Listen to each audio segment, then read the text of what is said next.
All attendees are in listen-only mode. Good morning everyone and welcome to our webinar today. Today's webinar will be presented by Matt Walton from Infoxchange, moving to the cloud versus local infrastructure.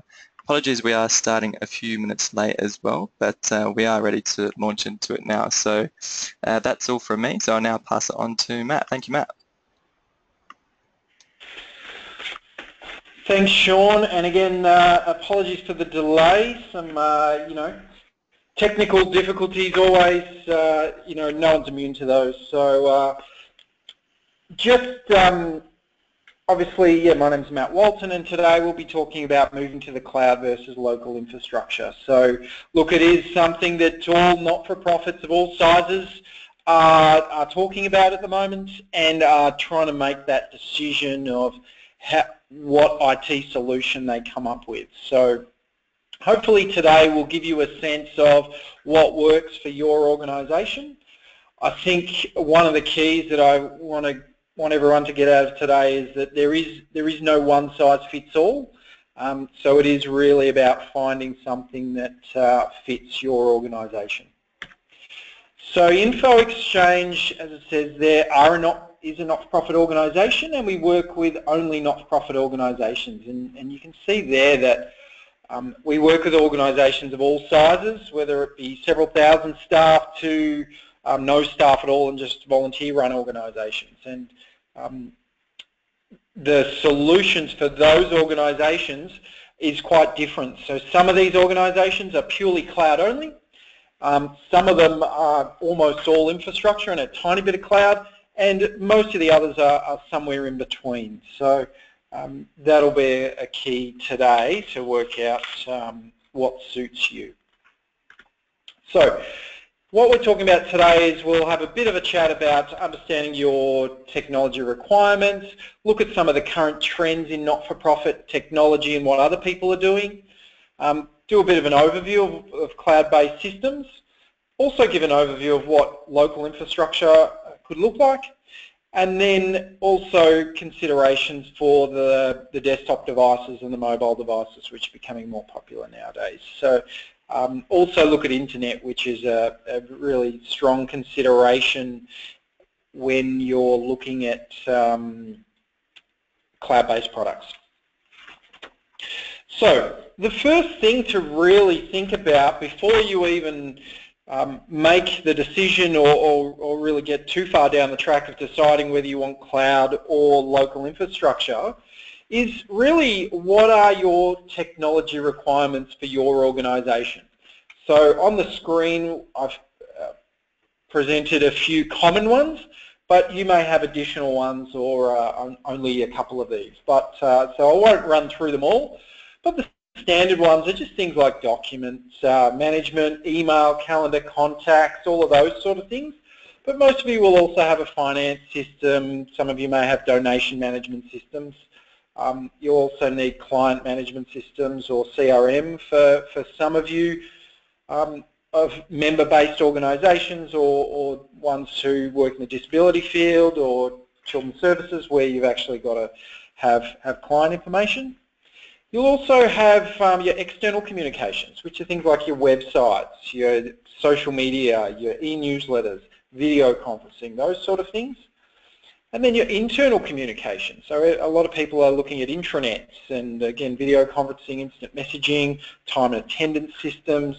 And then the more traditional risk management type things that are around antivirus and security and backup and disaster, as well as all your local devices. So look, when you're assessing your requirements for cloud, I would run through this list to just give you a sense and jot down all the things that you need, and then based on that, then you can start having the conversation about whether which applications are most suited to the cloud and which aren't. Some of these I would automatically say, yeah, put that in the cloud, that's a no-brainer. Others, you obviously need some local infrastructure for things like even just having PCs and printers and scanners and those sort of things. So these are a few of the things to think about. So what we're seeing across the not-for-profit sector, and again of all sizes, and a lot of this data is based on a survey that we do every year with Connecting Up that basically collects trends and data on have people moved to the cloud or where are they at in their decision making. So this is based on fact as well as what we see in the sector at the moment. So what we're seeing is there is a strong move to cloud-based applications. So that's particularly client management systems. A lot of the good client management systems are now cloud-based. So if you want to use one of those systems, you need to go to cloud-based.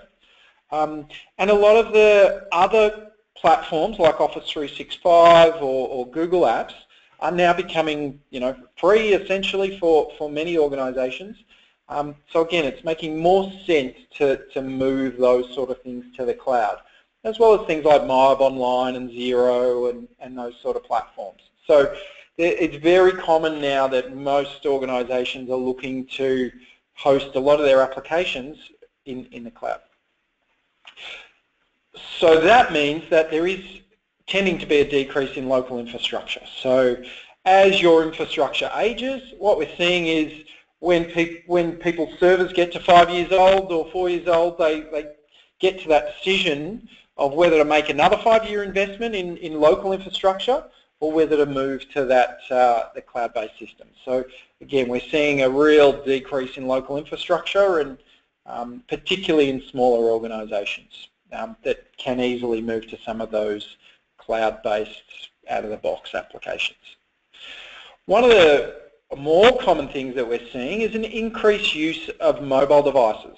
So things like the NDIS in the disability sector, as well as trends in childcare and youth services and everything else, is really leaning towards giving information to staff on the front line. So that means they're out doing home visits or they're out on the front line with an iPad or a phone, and they've got access to all of their information at the front line or while they're doing visits. Whereas 5 years ago, they were out with a form or a paper-based notes, and then they would take that back to the office and transcribe that back into a system or onto Excel. So what we're seeing is really most staff now are having access to technology, and most staff have a mobile phone at home, so they tend to expect it at work. So that's a strong consideration for a lot of not-for-profits nowadays. And all of those things lend themselves to an increased reliance on the internet. So many not-for-profits that we work with still have poor quality internet. NBN hasn't obviously fully rolled out yet. There is a lot of ADSL connections, sort of home grade style connections in a lot of not-for-profit organisations. And what we're seeing is if you are increasing your reliance on cloud-based systems, then having a good reliable network and maybe spending a little bit more on your internet connections is becoming more and more important. So some of those statistics that I was talking about from the survey that we did recently is showing that, and this is categorised in different organisation size. So you see up the far end, the very large organisations, 100% of them plan to move in the next 3 years. So that's an interesting stat that they're in the process. But we're also seeing that it's quite relevant to smaller organisations. So you see the small to medium and the medium, 29, 28% have already moved to the cloud, and a lot of them, the other 22% are planning on moving. We're also seeing that some people still have some hesitations and maybe don't plan to move or aren't quite sure. And down the bottom there, we've got some stats around why people are not moving. So again, some of these are valid reasons. So some people still have data security concerns. So some cloud-based applications, definitely not all, are still based overseas, and some organisations have a requirement that their data is hosted in Australia, their client data. So not all, but some. So for some of those organisations, they've chosen to keep their data on the on-premises servers so that they don't host it overseas. To be honest, a lot of people are saying they don't have time to migrate to the cloud, or they don't know enough about it and really are unsure, and they are, you know, some people are just happy with their current arrangement. So a lot of the time it's, you know, if it ain't broke, don't fix it, is some of the answers that we get for people that are, you know, semi-happy with their existing on-premise service.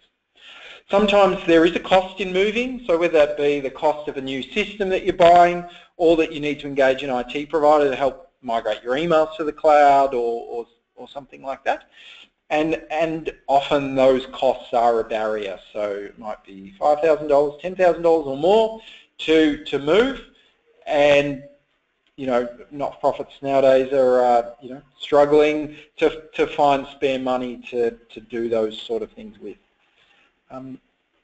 The internet, we mentioned, is insufficient for a lot of organisations, particularly regional organisations, where some of the connections that we can get in the metropolitan Melbourne or Sydney for $200 a month actually cost $2,000 a month in some of our regional, for some of our regional clients. So that can be a barrier and a motivator to actually keep some on-premise servers and not require to upgrade your internet.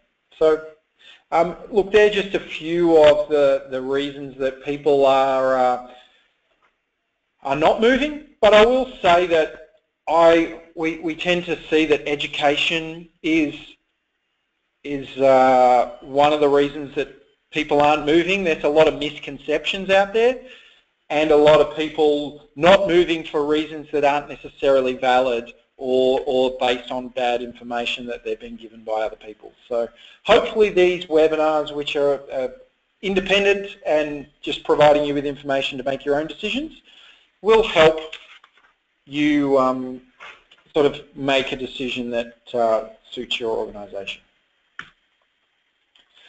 So again, the survey that we have done recently is, here's a bit of a summary on what common platforms are being used. So obviously the one on the left there is types of PCs. So we do have 23% laptops, 21% but for desktops, and 17% smartphones, and 12% tablets or iPads. So again, you're seeing that the mobility, the 17% there for smartphones and 12% for tablets is becoming more popular from previous years.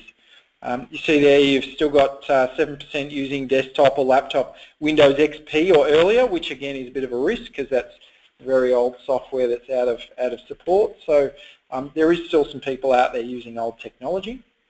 What we're seeing is for file sharing applications, about 50% are still using Microsoft Windows based, so things like file servers, which is very common. Although more and more are moving to platforms like Dropbox, Office 365 and Google Apps. So we're seeing that, you know, basically almost half now are moving to cloud-based document sharing to allow that collaboration between people in different locations. So it's becoming more and more functional and common to do that, and easier to do that. Email applications, so 32% are still having Exchange servers. So many of you would have a server in your office, and most of those servers would have Exchange on them running your email. Whereas we're also seeing that 19% down the bottom there are moving to Office 365.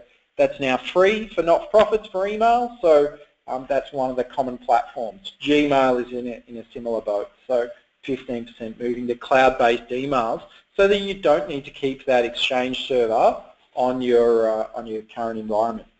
There are still people paying the 20% there from the internet service providers, paying people to host their email for them. So that's still common, but again, with all these free services out there nowadays, it's becoming more and more popular of moving to these platforms like Office 365.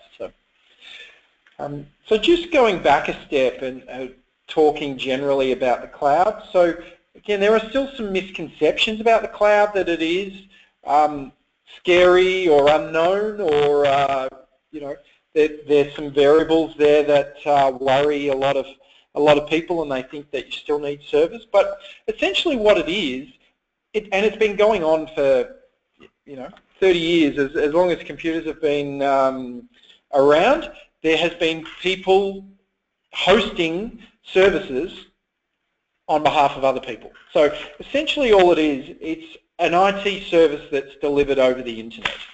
And it's quite diverse as to what fits under the category of the cloud. So typically how it works and how you characterize the cloud is that it tends to be more reliable. So if you have a server, many organisations that we see, smaller organisations, they have one server sitting in their office hosting their files and emails and whatever else. If that server goes down or the roof caves in and spills water all over the server, you're going to have issues with reliability and not being able to access that information. Whereas the photo of the data center on the bottom right, that's people like Microsoft and Google and Amazon.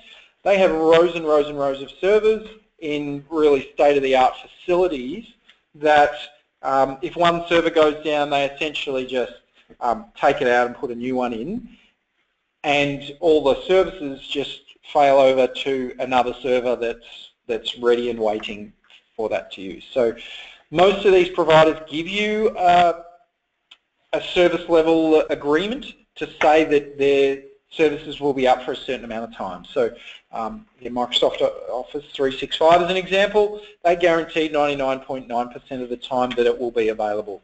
So for organisations that pay, you can actually get a refund if it's down more than that. But it obviously doesn't go down. They're heavily invested in making sure that it doesn't go down.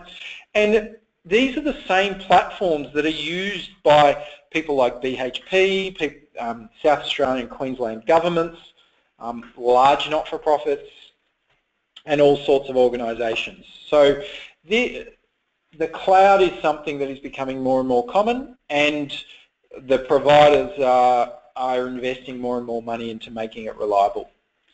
The other key thing that we're seeing not-for-profits take advantage of is that it's easy to add and remove users. So we had one client recently who was a disability provider that merged with another disability provider, and they had 200 email accounts on Office 365, and they merged with another disability provider who had also 200 email accounts, and they had a local server. So essentially it was pretty easy to just add another 200 users to the existing Office 365 account, and then they were up and running and starting to send and receive emails from this new environment. Whereas if that was a server-based environment, you'd have to go out, you'd have to buy new servers, install them, set up all the users, buy licenses. So there's a bit more of a process to add and remove users. And it's all usage-based pricing. So essentially any fees that you do pay are generally per user per month fees.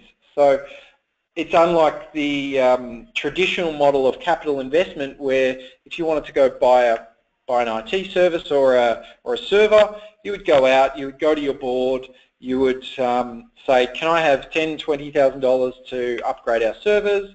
Then you would buy the software and install that and set it all up, and then you would depreciate that over a few years. So the usage-based pricing means that you just pay for what you need. And it's accessible over the internet, which means people can work from anywhere. And to be honest, this is one of the most popular reasons for people to move to the cloud, because people are working from home, they're working from multiple locations, they're working from clients, and they want to access that information. And traditionally, if you've got a server, it's harder to access that back at the office. So I've just listed a couple of common cloud-based applications there. What you may be surprised at is that many of you would already be using the cloud. We often go into organisations and talk to them about the cloud, and they say, no, I don't want to move to the cloud. You know, we're worried about it. And then once we dig in and actually look at what they're doing, they're already using Dropbox, and they're already using Gmail or some other applications. So I think when we look into it, many of you will already be using some of these applications and on the cloud. So a couple of the things to think about when you're sort of trying to justify moving to the cloud. So building the business case is something that you would do to sort of justify this to both your board but also your staff and your users, to say this is some of the reasons we're changing. So really we're seeing that organisations that need to replace servers are doing the sums, and it's making a lot more sense in many cases to move to the cloud to just save that cost of server upgrades and buying new servers and updating them on a regular basis. The other thing that people are utilising is the video conferencing applications, things like Skype for Business, which is part of Office 365 or Google Hangouts. They tend to be free as part of these cloud-based applications, and you can save a lot of money in travel by just implementing some video conferencing. The other thing is defending against hardware failure. So again, if you've got unreliable servers and you need access to your data on the majority of the time, moving to something a bit more reliable is the next step. But really, I think some of the keys are that collaboration and saving things in one spot and being able to access them from everywhere. So organisations and people are used to, and in the new environment, things like Dropbox and SharePoint, they're used to working on things together as opposed to emailing files back and forwards and editing and saving multiple versions and all of those things. So it's making your life easier as well as potentially cheaper. So when you're considering the cloud, so here's a few things that we usually encourage people to just consider.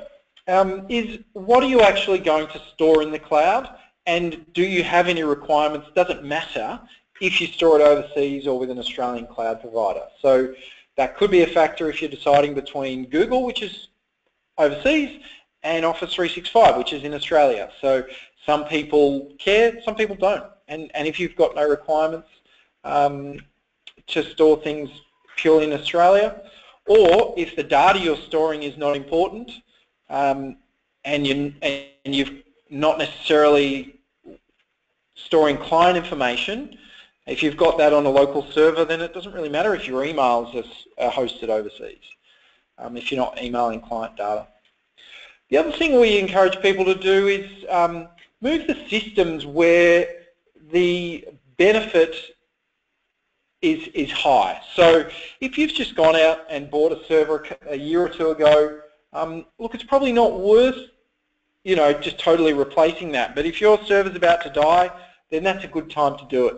And again, use that business case to justify the move. And look at an architecture for your client information and documents. Really the key is reducing duplication and allowing staff to work offline.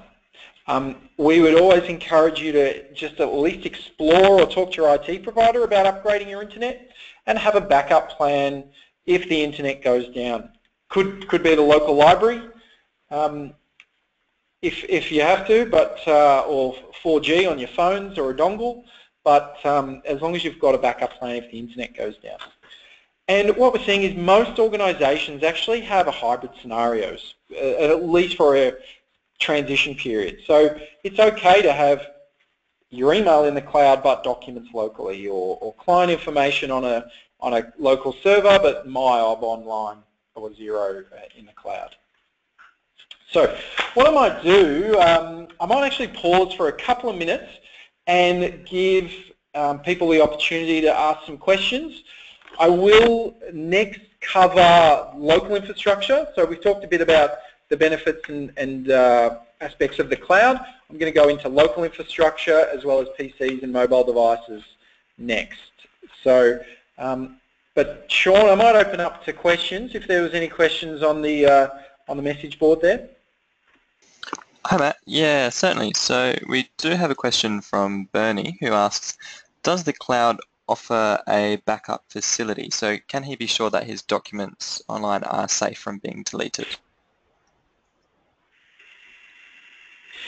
Yes, and it really depends on the solution that you're looking at. So if you're referring to documents, you could be referring to something like Dropbox or Office 365. Office 365 as an example. SharePoint is a document management solution as part of that. You can manage permissions to allow people not to delete, but if they do, there is a recycle bin and various levels of recycle bin, but there are also backup products. We have some clients who actually back up their SharePoint environment and store that locally.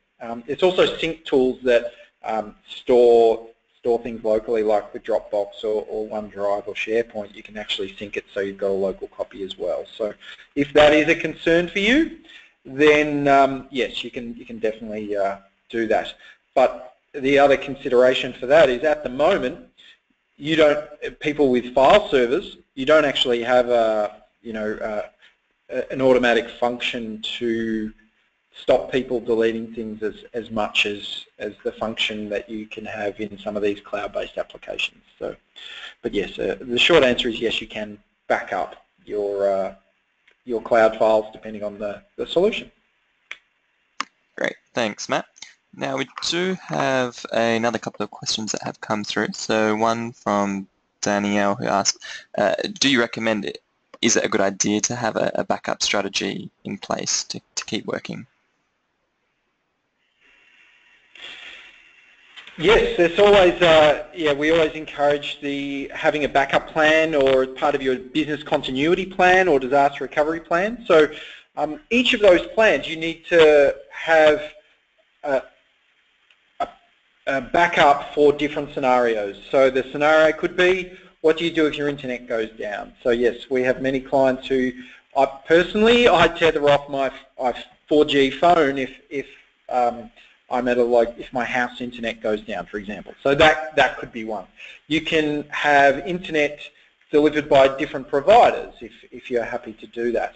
On the flip side, if you've got local infrastructure, obviously you do need a backup plan as well to what do you do if your local infrastructure goes down. So whichever scenario you're in, whether you're cloud or local, you do need to have a backup plan. But that plan really depends on how long you're able to be down without access to your information and what you're willing to spend basically and to create those disaster recovery solutions. But what I will say is cloud-based applications, things again like Gmail or Office 365, you can access from any device with an internet connection. So we have many clients who, if they lose access to their PC or their internet, you can just go to the local library or you can go home. A lot of people just go and work from home because they've all got internet and PCs at home. So yes, we encourage backups. Great, thanks Matt. Our next question is from Bernie who asks, can you please provide an example of what business documents you would store on a server versus what you would save to the cloud? Yeah, to be honest, a lot of our clients nowadays are potentially saving all of their business documents in the cloud. Some reasons why you would store some things locally. So large video files and marketing files, like if you've got poor internet, it's often better to have some sort of local storage, whether it be a server or a network attached storage drive, to do that editing locally before you upload it. If you're trying to edit videos across an internet connection, it's a bad internet connection, that can cause issues. We have other clients who that have contracts that tell them they need to store all their client data in Victoria or Australia. So they don't want to put their client data on Dropbox, for example, which is saved overseas. But many of our organisations actually use client management systems for all their client data. So it doesn't actually matter if they keep their policies and procedures or other documents in a platform like Dropbox or SharePoint. Terrific, thanks Matt. Now we do have a few more questions that have come through. Do you have time to answer them now? Or do you want to save them for the end? Yeah, that's fine. Yeah. And look, let's do a couple more now, and because we started a little bit late, I'm happy to go a little bit late as well if everyone else is. Yeah, certainly. All right, so our next question is from Peter who asks, so ideally, should an organisation go all out with cloud infrastructure or still keep local infrastructure as a failover? And Peter provides the example of, we use the full list of applications uses that you listed earlier in the presentation on the first slide. We also have 100 sites with our head office currently hosting all of our infrastructure. Disability Services Organisation is what they are. Yeah, I might actually come back to that. I've got a slide that talks about what local infrastructure you should have and the top reasons to keep a server. But it really does depend on each organisation. And there are backup options and redundancy options in the cloud as well. But look, we're seeing a lot of large organisations, and if they've got 100 sites, probably a hybrid model would work the best. We're seeing for large organisations where they outsource things like the email and things that you need to access remotely, but keep some local backups or some marketing files for the head office, for example, the large files, locally. So there's a balance there, and particularly large organisations need to go through that requirements gathering to work out how they do that and actually what they need, and of those 100 sites, what information do they access and where that information lives. So if all that information lives on a client management system hosted by someone else, then most of that's all cloud-based, and they probably won't need a lot of local infrastructure. Thanks, Matt.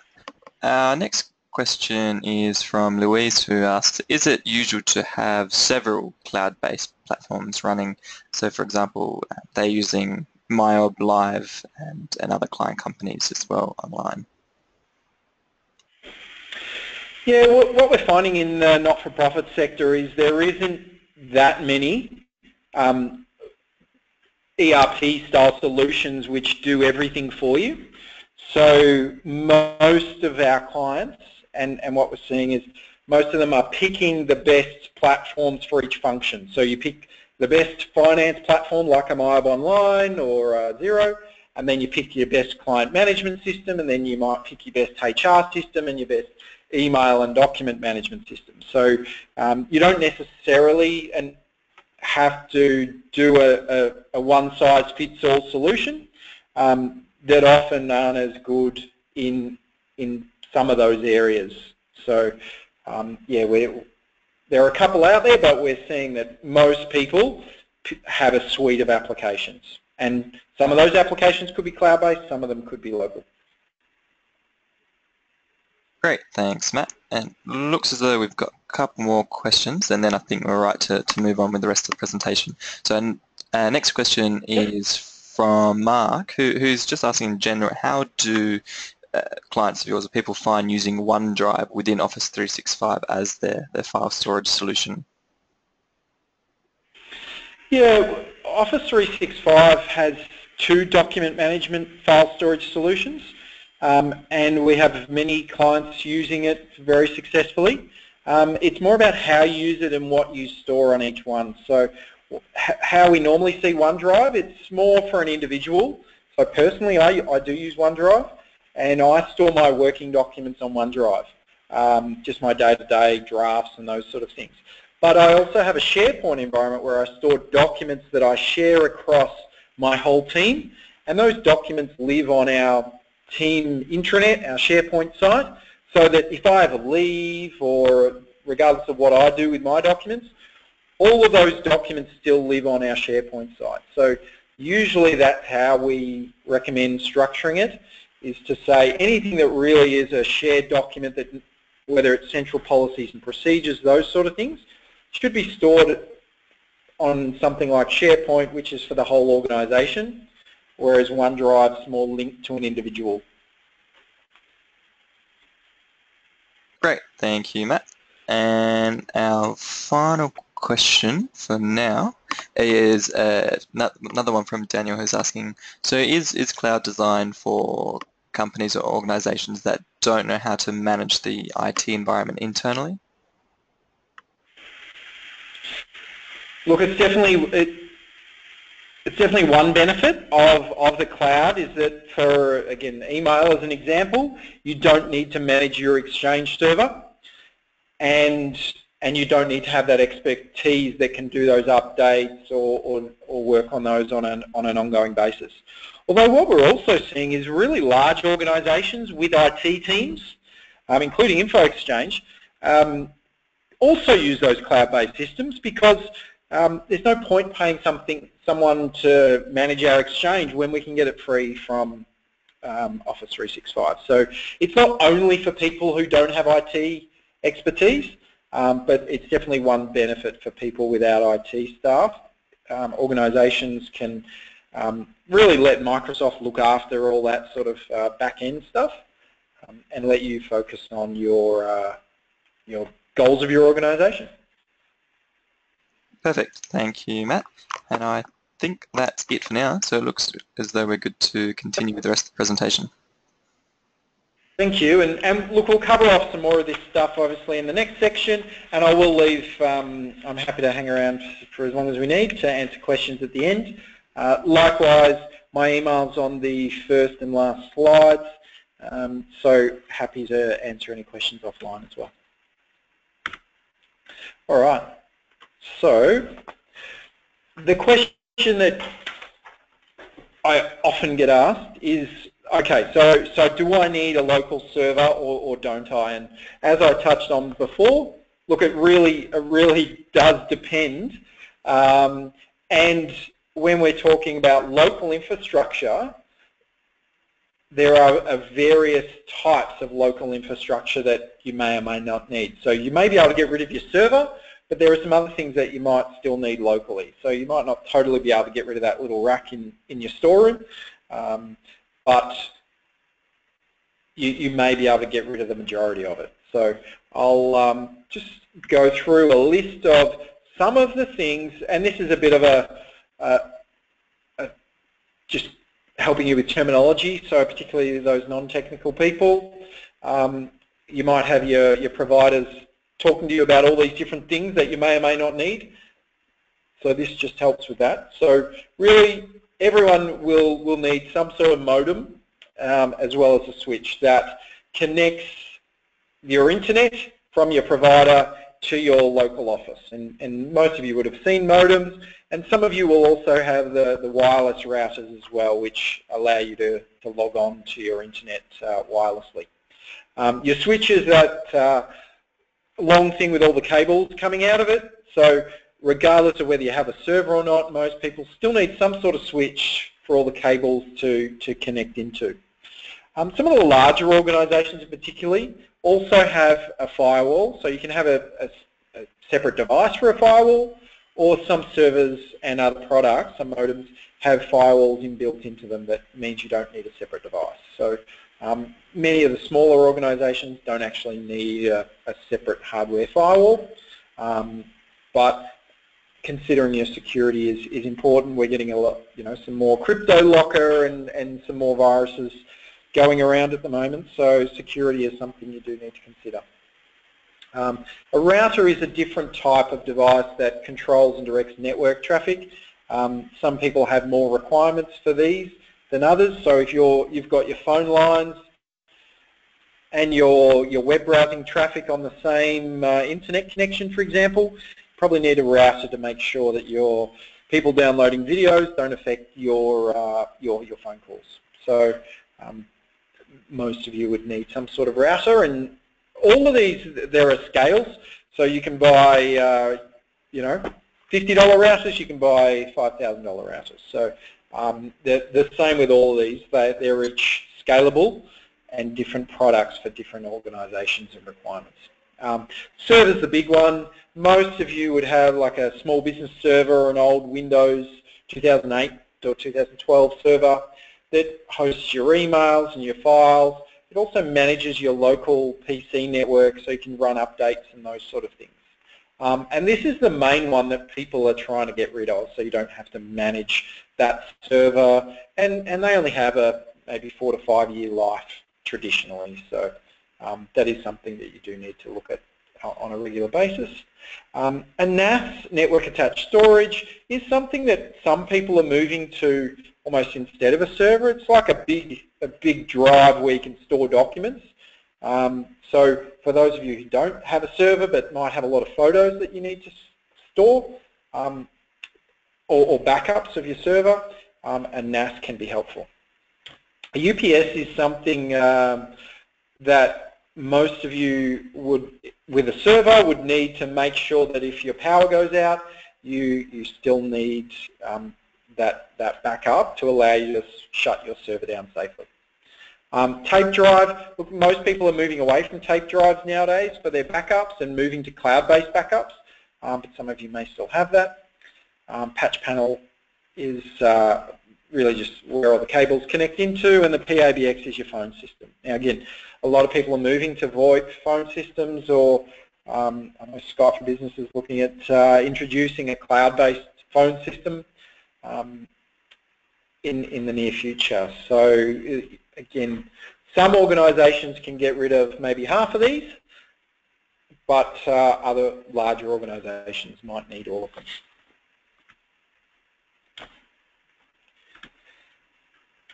So really just recapping the difference between the cloud and local. So the cloud is obviously monthly costs per user per month, whereas the server is an initial upfront capital purchase. So, you know, $5,000 for a server plus install. The cloud is reliant on the internet, whereas the server is reliant on the local network. So in many cases you need to be on site and plugged in or via wireless to actually access that information. The cloud is hosted externally, some in Australia, some overseas, whereas the server is all stored locally and that data. The cloud has automated updates. So things like Exchange, for example, for email, you're always just on the latest version. Whereas if you're on a server, you install Exchange 2007 or 2010 or 2013, and then 3 years later you need to upgrade again to 2016, for example. So there is ongoing maintenance, and you need to pay every time you do that, as well as interim updates as well. The cloud, you get your software and hardware all wrapped up in one package, whereas for the servers, you buy your hardware, you buy your server, and then you buy your software and install it, and you license it. With the cloud, it is important to have local copies so that you can work offline if the internet goes down, or if you're going on a plane or traveling. Whereas on the flip side, if you've got a server locally, it's good to have off-site backups to make sure that if there's a disaster or some sort of fire, you can restore that data. So here's some reasons, coming back to a couple of the questions that we had before. So why do you need a server? So these are some of the things that we go through when people say, do I need a server? So we say, look, do you have a database or some sort of application that can't be moved to the cloud? So there are still a couple of disability service products. I think CareLink Plus is one example. That is a client management system that can't be moved to the cloud yet. So if you want to use that application, then you need some sort of server. Now, there's different ways to do that, but essentially if you've got a complex database or something that you need to install locally that all your staff need access to, that may be the reason to have a local server, whereas other products like MyOb, or they all have cloud-based products that you can essentially move to without too many issues. Storage of large files. So as I said before, if you're doing on a poor internet connection, I'd keep some sort of local storage. If you've got bad internet, and again you have a lot of documents, I'd store some of them locally at least. Now the other one that's interesting is if you've got more than 20 PCs or 20 users, I mean 20 is normally an estimate number that we use as a guide, but it's not a black and white rule. If you want to manage those PCs and make sure they're all updated, or you can make them do certain things to deploy new applications. So if you need a new Adobe Reader, for example, and you can push that out centrally if you've got a server. Whereas some of these things, if you don't have a server, you're going to need to go around manually to each computer and upgrade that. Now, why we choose 20? If you've got someone going around to 5 computers, it's not going to take them that long to do it. So it's probably more cost efficient than having a server. But if you've got someone walking around to 50 different computers on a regular basis, then it's probably going to be cheaper to buy a server than it is to pay that person to do that on a regular basis. So that's a consideration as well. And the same thing applies for the Active Directory. So that's having their usernames and passwords all managed centrally, as opposed to each application having a different username or password. And users moving regularly between PCs. If you want that roaming profile of your desktop appearing on different PCs when you work at different computers on different days, that is usually managed by a local server. So here's a couple of scenarios that I thought might help you picture in your mind what's most suitable. So look, to be honest, if you've got under 5 staff who work regularly from home and they're on laptops, to be honest, I wouldn't bother with a server, and I'd try and get everything done in the cloud. There are lots of client management systems and finance and payroll and email and everything in the cloud. So I would do that for a small organisation. If you're a medium organisation with 50 staff and all work in the one office and all stay in that office, I think it's probably worth having a server in that office and store a lot of your local content on that server and manage your PCs locally and large images. Look, it might still be worth having some things in the cloud like your off-site backups and your email, because that just makes sense and it's cost efficient. Instead of maintaining an Exchange server, you can just get that hosted externally for free, but it's still worth having a server for that. Whereas if you're a larger organisation, again 200 staff, lots of offices in different locations, then you probably want the majority of your information hosted in the cloud so that you can access it from multiple locations. But you may still have a server in maybe the head office that can do some of those functions and host multimedia files. So there's 3 scenarios. Now many of you will fall in the middle of these, but I couldn't do all scenarios, but that's where it's worth speaking to your IT provider, or again attending some more of these webinars to really get a sense of where you fit and what works for you. The other real common trend at the moment is about choosing a device. So that could be everything from a desktop, a laptop, or a tablet. So there's lots of different devices out there nowadays, and one of the things that we do a lot of is helping people come up with a bit of a hardware strategy and choose a device based on what the person does. So in most organisations that we work with, they have a combination of all 3 of these. So if you're a finance person and all you do is work 9 to 5 at an office working on Excel, then yeah, desktop is a good option and reasonably cost efficient and lasts a lot, 3 to 5 years. Whereas people like myself or managers who are quite mobile and move around a lot, you're probably better off getting a laptop. And then when they're back in the office, you dock that laptop and use a monitor and a keyboard and a mouse, but it gives you that flexibility. Whereas a lot of people nowadays who are going out to client visits and got case notes and accessing things like Office 365, I can do that on iPads or Surface Pros or those sort of devices. Again, you can get some cheap Android devices, or you can spend $2,500 or more on things like a Surface Pro, which is more a manager's device typically. So there are lots of different options for you to think about when it comes to hardware. When it comes to mobiles, so when you're going off and getting a quote for an iPad or a mobile device, these are the things that you need to think about. So do you need 4G? So will they be out and about on the road where there's not a Wi-Fi signal? And if so, you need to make sure that you can put a SIM card in that device. And each of these changes the price as well. Obviously a 4G will cost more than just the Wi-Fi model. Doesn't matter if it's Android, Windows or iOS. So Android, there's some applications that only work on particular platforms. Most of them are pretty good now. I know Office 365 has released all their apps, and you can see some of them on the screen there on the Apple devices as well as Android and Windows. The other thing to think about is if you're giving people mobile devices, how are you managing them? How are you managing the applications that are on them?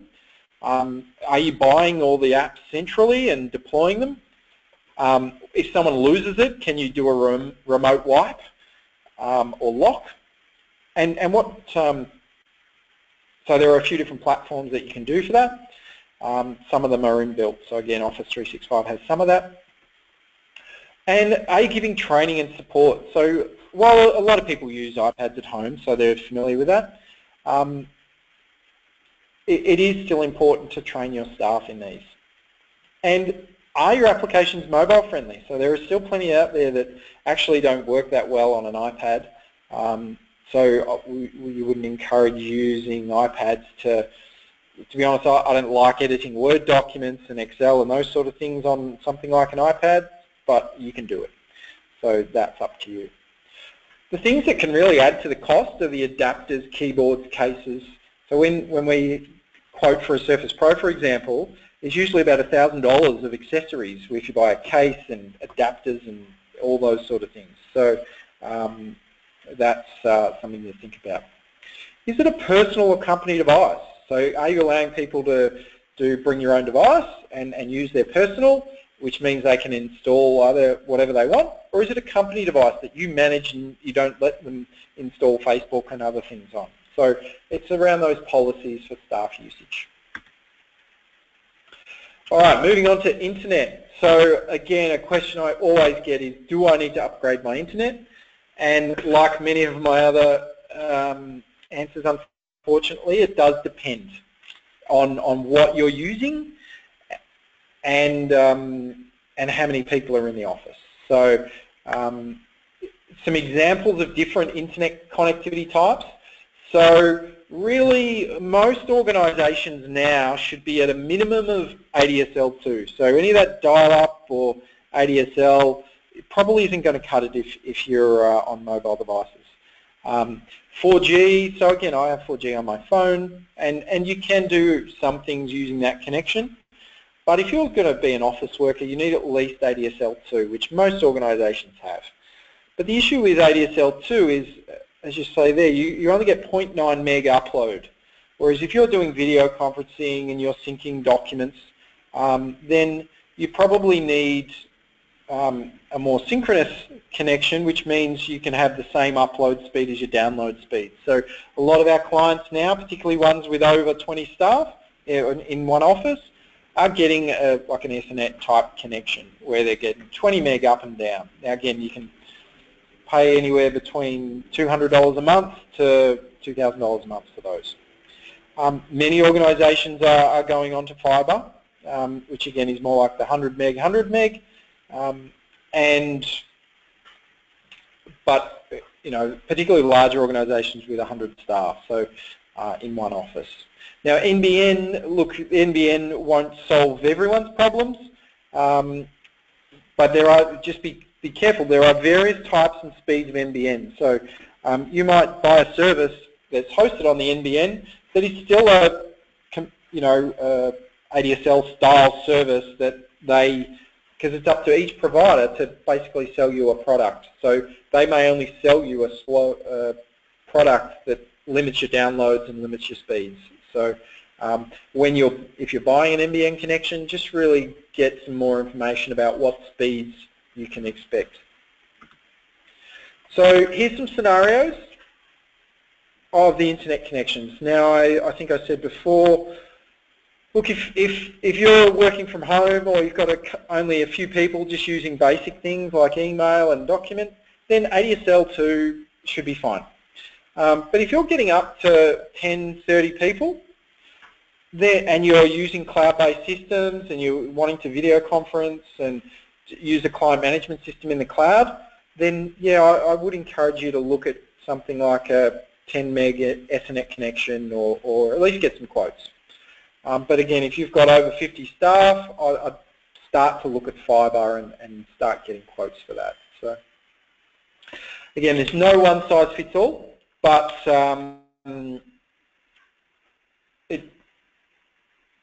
speak to your local provider about it as well. All right, so really just wrapping up, top tips to design your technology solution. Always look at where you're going to be in 5 years. We often have people wanting us to quote on, okay, just do what I'm doing now, replace what I've got now, and really what we're saying is things change over the next 5 years and your staff will be wanting to work dramatically different in 3 to 5 years' time. And if you buy a server, it's a 3 to 5 year investment. So look at getting something, or at least working towards something that will allow your staff to work how they want to work in a few years. And with things like the NDIS in the disability sector, and organisations change and grow and merge, and and there's a lot of unknowns. But if you know where you're headed, design something based on that. Determine your requirements for applications first. So really work out what you need and then go out to market and say, okay, based on what I need, will cloud work or will server work? And I think what we're seeing nowadays is most functions, there is a cloud-based option. So whether it be a client management system or a finance system, there is a lot out there. And know how your staff need to work. So more and more people wanting to work from home and on mobile devices and from client locations. So if they need that, you either need to give cloud-based environment or have that remote access into your server environment. Transition is important and change management is important. So really it's doing things that make sense and add value to you. So if your server's about to die, now's a perfect time to do that. If you've just invested a lot of money in server infrastructure, don't assume that you need to move everything to the cloud straight away. In cases, what we're saying is a hybrid model of both cloud and local infrastructure usually meets organisations' needs. And what we also see is, because I can't give you definitive answers or individual answers today, so it's important to get expert advice. Now that could just be getting someone on the board that knows a bit about IT or finding a support provider that has expertise. So I'll open that back up to discussion now, Sean. I think, yeah, we've gone for nearly an hour, so I'll open up for questions, but as I said, feel free to email me on that mwalton@infoxchange.org. Terrific. Thank you, Matt. So, as Matt said, please everyone type through your questions. if you would like to get them answered now. Otherwise, you can always email them post-webinar. So we haven't had any questions typed through the minute, so happy to sit around for a minute or so if you do want to type them in. Otherwise, in the meantime, is there anything more that you wanted to add, Matt? No, just, yeah, thank you for your participation today. Sorry we were late. And look, there are some more webinars and services online through Connecting Up. I know we've got an Office 365 one coming up soon, and there are some other ones as well. So keep an eye out and feel free to contact us if you want some more individual answers or us to sort of look at your particular environment. Great, thank you, Matt. It looks as though we have had a couple of last-minute questions typed through, so perhaps we will ask them. So the first one being from Louise, who says, asks rather, if our ADSL2 is very poor, should we wait for the NBN to arrive first before adopting cloud technology? Look, again, it comes back to what you're going to use. To be honest, you can migrate your emails to the cloud, and really it doesn't use much more internet than what you're using now, assuming that you're emailing out now. So you could start the transition or at least start the planning. To be honest, I wouldn't rest my business on waiting for the NBN, because again, there's no guarantees that when it comes it's going to solve all your problems anyway. So I'd get some quotes now. If you go to the NBN site, it will actually tell you how far away your area is. So look, if it's only months away, then yeah, it could be worth waiting. If it's years away, like my house in Melbourne, I'm not waiting for the NBN. I'm just signing on to a new 2-year contract and see what happens in 2 years. So look, it really depends on the urgency, and if your server's about to die, then again that's a motivator to move quicker. And yeah, mate, it also depends on the area that you're in and how affordable those connections are. If you're in regional Australia and they're going to charge you a fortune to put fibre in your building, then yeah, it may be worth waiting for the NBN. If you're in Metro Melbourne or Sydney, there's good connections out there and pretty cheap sort of business grade connections that TPG and many others can give you. So I would get a quote and you know, make that assessment. Great, thank you, Matt. Our next question is from Danielle, who asks, with regard to storing confidential information in the cloud, are there any particular considerations that need to be made? Yeah. The whole issue about storing things in the cloud really comes back to the privacy legislation, the Privacy Act, that talks about what happens to your client's information. So it's more about you doing your due diligence of if you are storing your client's information in the cloud with a provider that's you know, you haven't checked out and it's not reputable, and then that information gets out, your organisation is at a bit of a risk. However, Microsoft and some of the other platforms are in Australia now, so, and they also are pretty transparent about what they're doing to protect your data. So you can have a look at what they're doing and make that assessment whether there's a risk. But what we're seeing with many organisations is where there's not client data, so again, you shouldn't be emailing around client data necessarily anyway, or storing documents, or typically client data should be stored in a client management system. So many people have a locally hosted client management system and then host their emails and documents and intranets and video conferencing and other things in the cloud. So that's a good sort of hybrid option. But again, if you're looking for purely Australia, then somewhere like Microsoft 365 could work for you. Perfect. Thank you, Matt.